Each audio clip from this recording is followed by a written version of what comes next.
Hello and welcome back to White Lines Football. Lewis again here today for another podcast. And today I'm on my own. Jack and Ibs are both on holiday. Ibs is touring Germany while Jack is in Spain with his family. So on the horizon of the Premier League season, I'm actually watching Arsenal versus Leicester as we speak. Leicester are currently 3-2 up. I'll update you if anything else happens during the podcast. But I just thought we'd answer a few questions sent in by the listeners of the show. And just, have a little sort of Q&A podcast to kick off the Premier League season. So, we're going to start off with a question from Italian Gilles fan. And this question's actually pretty outdated at the minute. As he asks, when do you reckon we'll see the first £100 million transfer? Now, unless you've been living under a rock, you will know that Neymar has already beaten that record. He has gone to PSG from Barcelona for £198 million, we're led to believe. Obviously, the record was previously held by Manchester United's purchase of Paul Pogba. Obviously, joining them last season, but that has been absolutely smashed by PSG's transfer of Neymar. So, I'm just going to sort of say when the next £100 million transfer we'll see. Obviously, like I said, the Neymar one's happened. I've done a video on that. You can check that out. It's on the channel about whether I think he's worth the money or not. Why? I didn't really speak about that, to be fair. It was more why he would have left and how they replaced him. Obviously, PSG are rolling in money, so we know the financial fair play isn't really working. But yeah, for me, the answer is, Italian Gilles fan, is Kylian Mbappe. So this could happen this summer. Obviously, the bloke's 18, 19 years old, which is ridiculous. And I think he should stay at Monaco. But if he does stay at Monaco and excel again this season, next season for sure he'll be off because he'll want to move higher. He'll want to be going to the likes of Real Madrid, Barcelona. He's got bags of potential and it's got to be 100 million at least for the player because he's 19, I think. And you get 15 years out of him at the top of his game and at least around that. And he's 100 million for that is like 7.5 million a year, which is absolute joke. So yeah, I think definitely, and if he goes this summer as well, I can definitely see Real Madrid or Barcelona paying £100 million for him. And I think he could go to Barcelona. He could be a straight replacement for Neymar, but does he want to play up front? I'm not sure he'd fit in Real Madrid because it does seem Ronaldo is going to be playing more central lately this season going forward. But again, like I say, he might want to play out wide left, where I think he'll fit in well. Him on the left, Bale on the right, and Ronaldo up top. So the next question is from Ben Thanker. He says, what's your favourite colour? Gilles are obviously blue, so I would be inclined to say blue. But I'm going to go with red. My bedroom's red. I like the colour red. My mum's always dreamed of having a red convertible. I will go with red. Gilles do have a red kit, so we'll stick with that. Next question from GFC Lewis. He says, thoughts on the new penalty system? So if you don't know, the new penalty system is basically ABBA. So basically, apart from the very first kick of the game, the teams take 2 in a row. Now this is designed to have less pressure on the second penalty taker. It's trialled across... it's to be trialled. It was used in the competitions over summer, but it's to be trialled across EFL competitions this summer. So the Carabao Cup, the playoffs, we saw it in the Community Shield as well, didn't we? So yeah, is there sort of a question where if it's not broken, don't fix it? Obviously, penalties have been around for a long time. They've been that sort of system for a long time, and that's what we sort of know and love. But stats have shown, I believe, that 70% of good header by Vardy there. I'm just watching back for Leicester's third goal. But stats have shown that 70% of the teams taken first win the penalty shootout. So for me, I think it's good for what it's meant for. It's good for the development of the game, trying to make it better. I agree with Sean Harvey. I think it is, if I can read my own writing, which is the EFL chief executive. Where he said it's just basically designed to have less pressure on the second taker, because in theory, if every team scores every penalty, by the time you get to the sudden death sort of stage of it, if you like, you've got one team taking it at a time and sort of having to score. So I suppose in a way it is a good thing. I mean, I know people are sometimes reluctant to see changes in the game, and it's not nice to see. I was a fan of the old the old system, but I do think this is designed good for what it does, what it's meant for. It's not as nice to watch on the eye. I was watching the Community Shield. I was watching that penalty shootout where they trialled it, and it does work. I mean, I know Arsenal sort of ran away with it in the end, but it works for what it's designed to do. So I think it's good. It'll just take some people getting used to. People are obviously always reluctant to change, especially in football, but I think it's a good thing. I think it's going to be very beneficial for the sort of stats, and I think it's going to be very good for the teams because they're not always under pressure. You've got to decide who's taking it and who's going to be under pressure, but obviously you're not necessarily going to know that. So yeah, it's something for teams to think about, but I do think it's a good decision, Lewis, and I think it's good. Next question from Nathan, OAFC01. Do you think League One is as tough as it's been in years? I'm not too sure, really. I feel like a lot of the time you see sort of runaway leaders, runaway winners. I mean, Wigan and Sheffield United have sort of run away with it in recent years. A lot of people saying Blackburn this season to run away with it. They've got the likes of Dominic Samuel, Bradley Dack. I did talk about a little bit about this on the League One podcast. Check that out if you want to. I'm on that. Good bunch of lads, new partners, as I say. They've got the likes of Whittingham, Dack, Samuel, and those sort of players. And you think, they're good League One players. They've got a good manager, Tony Mowbray. And they're a big team, but when you've got problems behind the scenes, it's normally an accident waiting to happen. And I'm not sure if Blackburn will run away with it. I was having a conversation. I wasn't having a conversation, but I overheard a conversation on the bus to Doncaster, and Peter Lloyd was saying, hasn't missed a Gills game in 30 years, was saying that he thinks Blackburn's just an accident waiting to happen, and I think it is as well. But they have got good players, but obviously they lost their first game of the season away to Southend. So that's the kind of thing to come. They've got a big game this weekend. They need to get a result there, and we'll see. A lot of people are saying Pompey second, which is hard to see as well. They're a big team, but obviously they've just come up. So who knows how that's going to go. I think the playoffs are going to be tightly fought, and it's very, very important, if you like, at lower level. Who you buy. Gillingham did buy, I think it was like 9-10 signings, and it a lot of the time it is who you sign. I mean, the likes of Fleetwood obviously just missed out on promotion last season, and now people predict them to sort of finish mid-table. They lost the likes of Ball and etc. But they got off to a win against Rotherham on the first game of the season, which is an excellent result, and I know that Fleetwood play nice football. They're going to be up there. They've got a good manager in Uwe Rosler.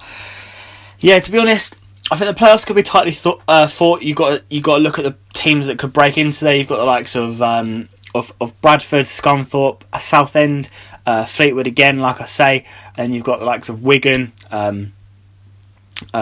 Peterborough, even Oxford. It's hard to predict. Gillingham could have a little run up there. We'll see how that goes. But yeah, predictions are very, very vast, and it's obviously very hard to predict it at a lower league level compared to the Premier League, because you've got people coming up and down. I know in the Premier League you've got people coming up, but you've always got the top 6 or 7 or whatever in the Premier League.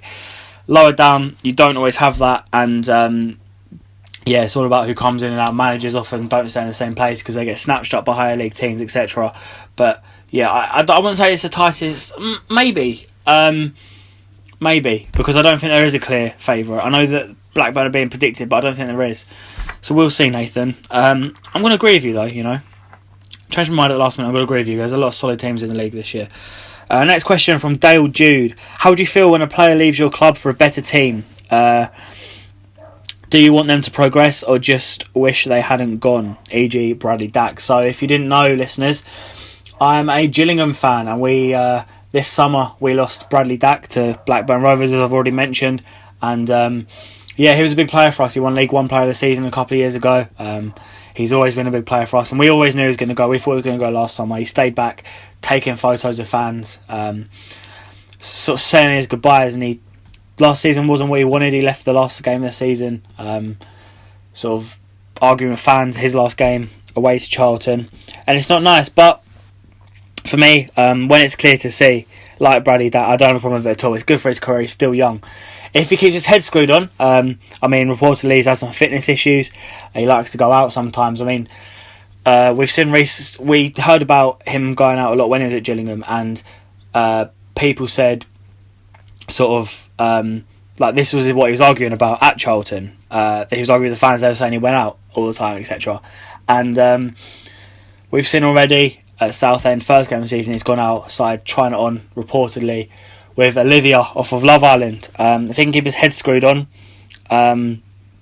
he could be a very, very good player. Hopefully, Blackburn will go up. Hopefully, they will feel their promise and what is expected of them, and hopefully they will go out and do well for Bradley Dack. It depends on the money as well. I mean, last season we predicted £2.5 million, £2.5 million for Bradley Dack, and now we've sold him for 750 grand. But like I say, we took the gamble on him doing well last season, us going up, because we just missed out on playoff season before. That didn't work out, and we lost him for shorter. But it's the gamble. It's the gamble. If you don't take it, you're not going to know. We took it. It came out. We didn't come out on the right side of that. But I'm happy we did try it. Paul Scally said that he regrets it. But if you don't try, you never know. If you don't shoot, you don't score, as they say. But obviously, I wish that Bradley Dack stays. He's a good player. But I'm happy for him. But like I say, overall, in terms of the general question, if one player leaves your team for a better team, like Josh Wright reportedly leaving for Charlton, I'm going to be gutted, because they're a similar sort of level. I know Charlton are a bigger club with more money, etc., but they're a similar sort of level currently, and I would be gutted, especially if it's in bad spirits. I'm not saying it's going to be if Josh Wright does go, but if it's good for their career like Dack, but it can be a different story. It all depends on the situation, Jude. Next question is from Jude as well. _ Dale Jude. Would you rather Dack had been sold to a Championship club so he can't affect you? Like I say, I've already explained the situation with Bradley Dack.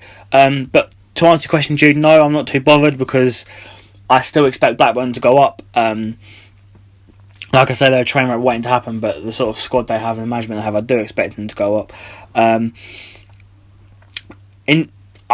would say it's flipped. He might actually help them beat the clubs around us, because I don't think Blackburn are going to be competing with us, because we're predicted to come rock bottom. I know a lot of pundits and betting companies don't actually look properly into the club. They just see that Dack and McDonald have gone, have kept Pennock, nearly went down last season, and don't see the rest of the club. But I think we're going to stay up. I'm not just saying that because I'm a Gillingham fan, I'm saying that because I know more about it than most pundits and most betting companies. I think we'll stay up, and I don't think we'll be competing with Blackburn. I think we'll probably be about lower mid-table. I've predicted 15th. Blackburn will probably go up, if it's in the top 6 or if it's automatically. I don't think we'll be competing with them, so it won't matter too much. If Dack doesn't score against us, that'd be appreciated, but he's got to do what he's got to do for his club. Leicester on the attack, but Arsenal break it down very, very end to end in this game. But like I say, Bradley Dack is not going to affect us. I hope he doesn't score against us. But he could help us. He could score against lower teams, etc., other teams around us, and in the way it could help us. So, Jude, to answer your question, no. If it's different with certain players, I mean, if, say, one player was to leave us for a player of our similar sort of league position, I won't use Josh Wright as an example because I expect him to be up there, but Charlton to be up there. If a player leaves for a similar sort of league position, then yes, I'll be gutted. But with Bradley Dack, then no, I'm not too fussed, because I don't think we'll be competing with Blackburn until this year. Next question from Sam GSC Johnston. Would you like to meet AP? This is a reference to a proper weirdo that keeps mentioning everyone on Twitter. David Kenny keeps asking everyone to meet him and buy him alcohol on this. Some people under 18, so please, if you're listening, search him up on Twitter. David Kenny's his name, Jim Tarkowski or something is his that. Keeps asking everyone, people under the age of 18, to meet AP with him. His brother will give him a free lift or something. No, Sam, I've met AD Pennock. AD Pennock, by the way, Gillingham manager, that's who they're referencing. No, I've met AD Pennock, he's a very nice guy. So move on. Another question from Nathan OAFC01. Surprise package in League One this season. For me, I've gone with Charlton. Charlton play very, very, very, very good football under Carl Robinson. He may be a bit of a controversial character, but as a manager, he's a very, very talented manager. Obviously got MK Dons promoted to the Championship. They've got good money there. I know they're a train wreck waiting to happen as well, which isn't always nice, but I do believe they're a very, very good club, and I've got a close link on Twitter who's a Charlton fan. He said they don't really have a weakness at the minute. I do believe Charlton will come forward, play good football. If they can hold it together, I mean, last season it was expected, so I know I'm sort of contradicting myself and saying that they're a train wreck waiting to happen, but they're going to do well, but I do think they'll do well. They've got a very good squad there. They've got like sort of Ricky Holmes, Maningus, can't pronounce the name, but those sort of players. If they get Josh Wright as well, quality signing. But yeah, I think they'll be up there. Peterborough United I've also written down. They've got solid players. They've got the likes of Taylor in defence now. They've got Miller. They've got Jack Marriott as well, who are a couple of very good strikers. We had Jack Marriott on loan at Gillingham a couple of seasons ago. Didn't really get many minutes, which I'm gutted about. And we did inquire about Ricky Miller, but at the end of the day, he wanted to move up north, and that's football. They sold some players though, which sort of limits my prediction. They've sold Tom Nichols and Boswick as well, but they've got a decent manager there. The owner is a bit doolally. We've all seen him on Twitter. But yeah, they should be up there. They're a decent club, and I just hope they do get it sorted.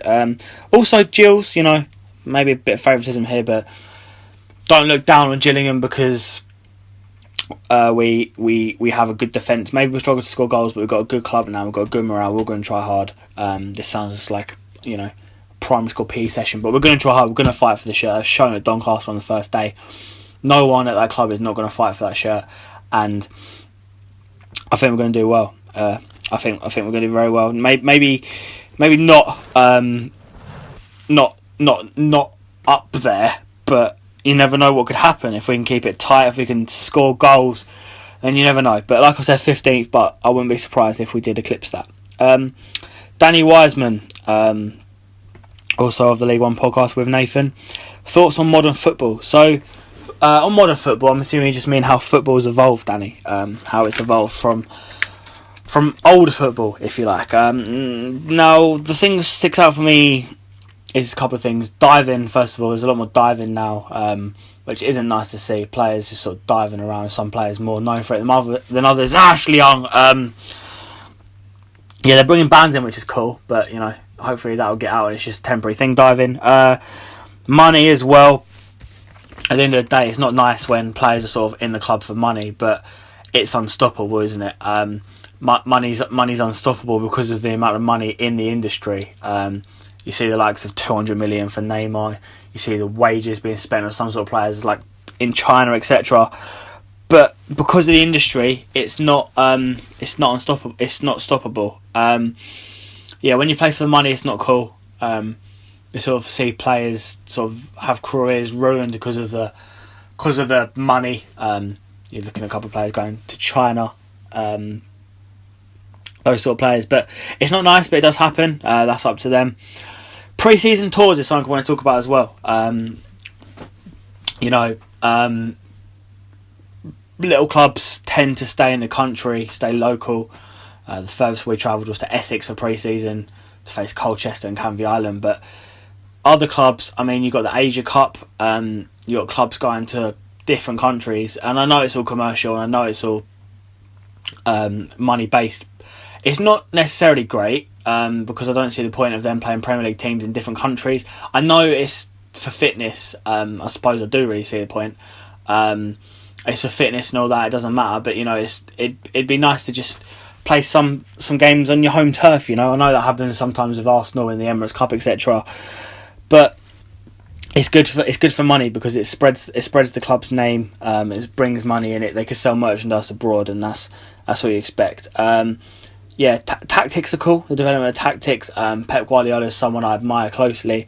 I think that's pretty cool. Modern football. I'm only young. I'm 18. It's all I know really. But you always hear older people, not in a negative way at all, but you hear older people like, in my day they just got knocked down and got back up again. It'd be nice to see that in this day and age, but you don't always see it, and that's not nice. But it's all I know, and it's the game I've fallen in love with. So there we go, Danny. There we go.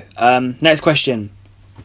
FOM blog Lee Clifton. How Dyke, Shakespeare and Clement are the only 4 English managers in the BPL Premier League. Is the lack of English managers a genuine concern? It's great to have the managers we have. I suppose in a way, a fifth of English managers is okay. And the national team struggles, doesn't it? We've had Roy Hodgson in charge for however many years. Since we've gone down the British route, that didn't work out at all.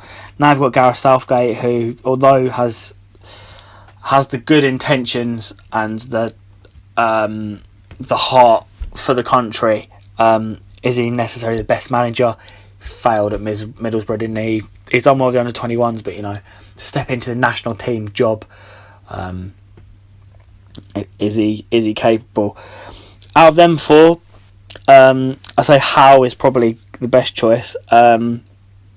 Shakespeare and Clement at the start of their manager careers, so I'm not sure they'd be considered. But Sean Dyche, he spoke about not getting English managers not getting the recognition they deserve.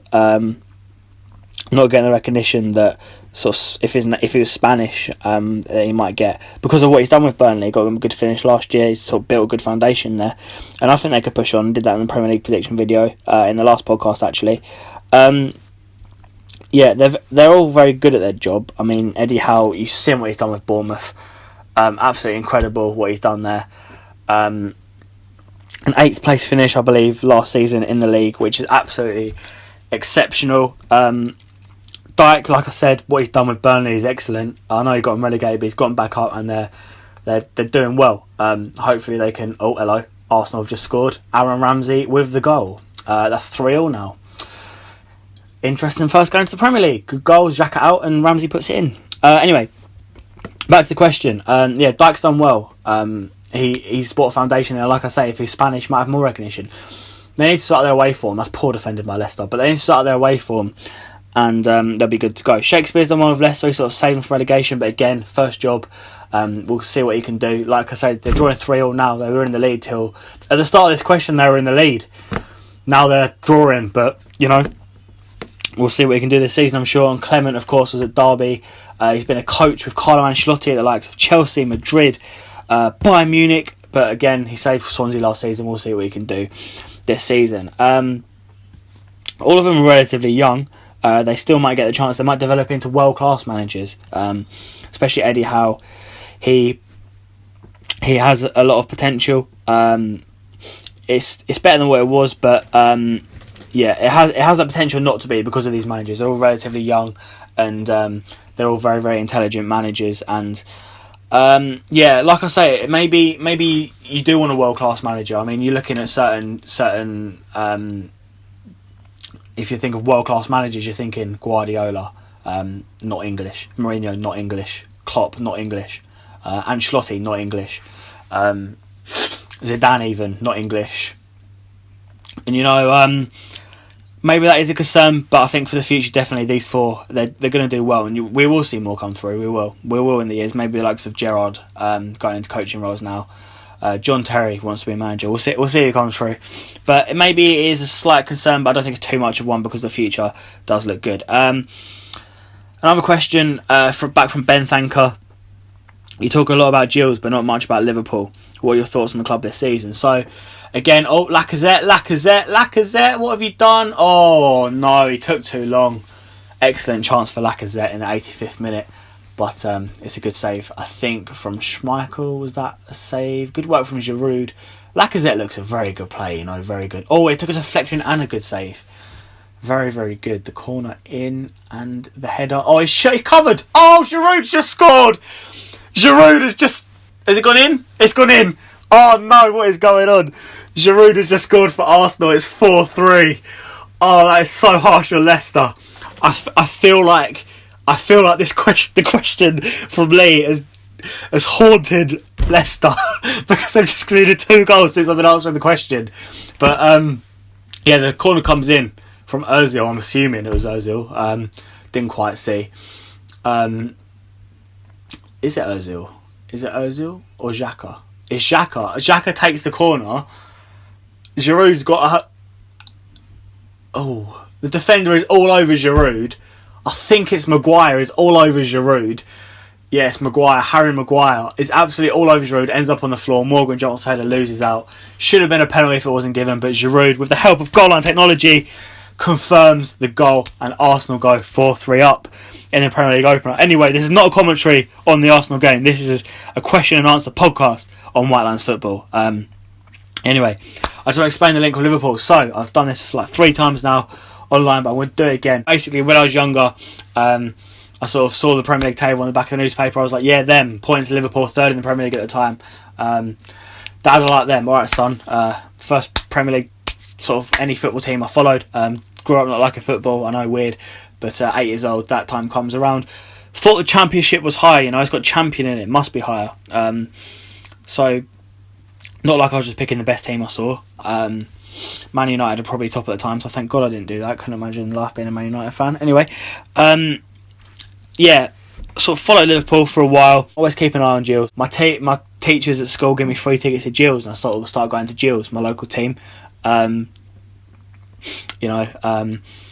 of going to Gills, and then as I got older, I'm going to a few more games, and then sort of dies down a bit. And then Ben Strevens and Charlie Allen come into my school, 2 Gillingham players, and sort of do a talk on anti-bullying. And I was like, I've got to get more of this. And I went to the game, went to Gillingham game. They lost 3-2 to Exeter, and ever since then, it's just been constant, home and away, meeting players, doing interviews. So even got friends in the squad now. And Gillingham are the team for me. Always kept an eye on Liverpool. That is the link. But basically, back to the question. A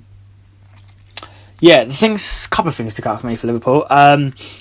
They don't have a number 9. I mean, obviously they do. It's Firmino, but he works well on Klopp's system. But they don't have a striker that's going to put the ball in there. They don't have an Aguero. They don't have a Kane. Don't even have a Lacazette. If you get what I'm saying. They've got a very, very good attack. Firmino might be able to do it. I know he got a fair few goals last season. They want to break down teams. That's the problem for them. They've got to break down teams. We didn't necessarily see all of the best performance in pre-season from them, especially in that game against Atletico. But again, that was a second string team. They're very good going forward, like I say, but the defence is still so poor. All they've done is brought in Robertson. Is he going to be a starter? Is he going to be a squad player? How's he going to be used? But again, like I say, the back four, maybe Klein, Matip, Lovren, Robertson, it's not exactly title winning, is it? They still got a keeper problem. They don't have a key class keeper. Look at Lloris, Courtois, Edison, De Gea, Czech even still. They don't have that sort of calibre goalkeeper. Pickford, obviously got a lot to prove, but there we go. Schmeichel. Anyway, they don't have that sort of goalkeeper, so the defence is a problem. And the defence cost them. What is Schmeichel doing? He just run the ball off out the pitch. Oh God, Schmeichel's not in goal. What is going on? This is a disaster. What is going on? Oh no. Oh no. Oh, he's put it wide. Schmeichel wasn't in goal. I don't know what he's doing. Anyway, what a weird thing to do. Anyway, where was I? The defence. It's not a title win defence. The defence was the problem. It's always been the problem. When they nearly won the league under Rodgers, defence was the problem. Last season, defence was the problem. It's something they need to sort out, and they need to do it quickly. They need to centre back in. They need Van Dijk if they can get him in. They probably need another one. They need a keeper. It doesn't look like it's going to do it. I like Danny Ward. We see how he does in a Liverpool shirt. Back at his parent club, will he go back out on loan? Who knows? Will he be on the bench for them tomorrow? Who knows? Will he start? Probably not, but who knows? Jurgen Klopp, but we will see tomorrow. Thoughts this season. It's hard because the top 6 are so good, and they're sort of like chunked away from the others. I mean, Everton might be likely to break into that, but they're sort of chunked away from the others. And you're looking at it, and Liverpool maybe not going to get into that top 4. Oh, Giroud just went through and then left it. Hello. Oh, a good chance for Theo Walcott, but it's over. Jurgen Klopp. Again, he's a funny character, and I don't think they've got a good enough defence to sort it, to sort of get into that top 4. And it's going to be a problem, especially with Champions League football, the frailty of their squad. But yeah, they've got a good attack, which I think they have to rely on. If they could sort out their defence, especially sort of compared to other teams, I don't think they've got a good enough squad. So I don't think they'll get top 4. I think they'll miss out. I've done that in my prediction, and it's not as good as it should be, but it's okay. It's not a disaster. Okay, so next question, the penultimate question from FOM blog, Lee Clifton again. What was the first football match you watched live? So like I say, I got into football late. So 2007 was my first match. I was 8 years old. Suppose it's not that late. Gillingham versus Port Vale at Priestfield Stadium. Got a free ticket from my school. free ticket in the Brian Moore stand, which if you're not a Gillingham fan or a League One fan, you're probably not going to know. Our away end doesn't have a roof. That stand doesn't have a roof. I wasn't in the away end of court. Well, I was technically, but not in the away section because half of it is home, half of it is away. It was hammering it down with rain. We got given 3 rain max and it was absolutely dreadful weather. Didn't know what was going on. Gillingham scored first, went 1-0 up. I just stood and clapped. I didn't know what was going on. And in the end, Gillingham lost 2-1. I gave the ball back to one of the main striker at the time, actually, Dixon. I didn't know what was going on, like I say. If I did that now, I would have been buzzing. But I didn't really celebrate. I stood up and clapped. It was very, very rainy. My nan gave me some sweets and stuff. And, you know, Nan, if you're listening, feel free to do that to the games I go to now. But, yeah, it wasn't the best day. And obviously we lost. But, you know, that's where my football journey began. And the final question. Oh, Dale Jude is back. Thoughts on Rochdale? You know, they got a good squad. I feel like Henderson's pretty vital to you guys. I know he's older, but he does score a lot of goals. I don't know, they came 9th last year. They went on a bad run, like 10 games or something without a win. But they need to push on that. Obviously, they've come up recently to League One, and they do need to build on that promotion. Build on the 9th place finish, because that is not a bad result, is it? It's not a bad result. I know it could have been a lot better, but in the day, it's not a bad result. Same for us when we came 9th the season before that. It's not a bad result. I mean, it could have been a lot better, but it's not. You need to build on it, unlike we did. And nearly got relegated. Yeah, they came to Priestfield, and I think they were on good form, and they lost 3-0, and I didn't know what went on because they looked dire that day. It's a funny one because it's that sort of team where you don't know what's going to happen with them. But they do have a good squad there. They're going to be okay this season. Maybe they could sneakily challenge for the playoffs. Obviously, the whole thing with Joe Thompson's great. Beat cancer twice. Good for him. Looks like he's going to get back into football. And that is absolutely great news for everyone, including especially him. They're a good side. I'm looking forward to seeing them at Priestfield. We've got a couple of mates that are Rochdale fans. I'm looking forward to seeing them, and it should be an okay season for them. So that basically brings the end to the podcast. I hope you did enjoy it. I hope you enjoyed my commentary on Arsenal versus Leicester. Currently the 96th minute. 5 minutes added time. Arsenal are 4-3 up.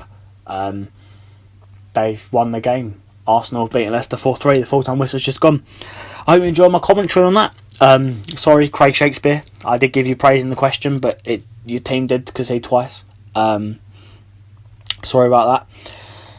Yeah, I hope you enjoy the podcast. Remember to check out the League One podcast. I made my debut on that as well. They're a great bunch of lads over there. Like I say, they know their stuff. If you're a fan of League One or English football, get over there and check it out. Check out Whitelands F1 as well, which is our Formula 1 channel. Great stuff going on there with Ibs particularly. Yeah, I hope you did enjoy it. Please leave a thumbs up. Please don't forget to comment, subscribe, follow everything on Twitter. Follow our Instagram account, follow our Twitter account, follow my Twitter account, everyone else.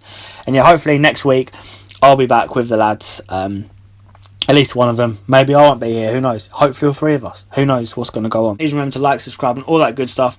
Thank you very much for watching, listening, and I will see you next time. Goodbye.